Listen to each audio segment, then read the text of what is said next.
हर हर महादेव। स्वागत है आपका हमारे एक और नई वीडियो में।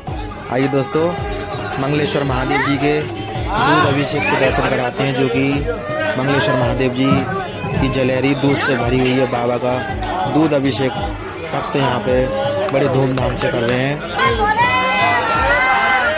और यही प्रसाद भक्तों में बांटा जाएगा। आप देख सकते हो मंगलेश्वर मंदिर प्रांगण में कितनी भीड़ है और बाबा का दूध अभिषेक बड़े ही प्रेम से भाव से भक्त बाबा के कर रहे हैं।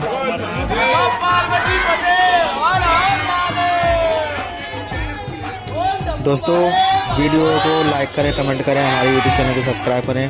हर हर महादेव, जय श्री महाकाल।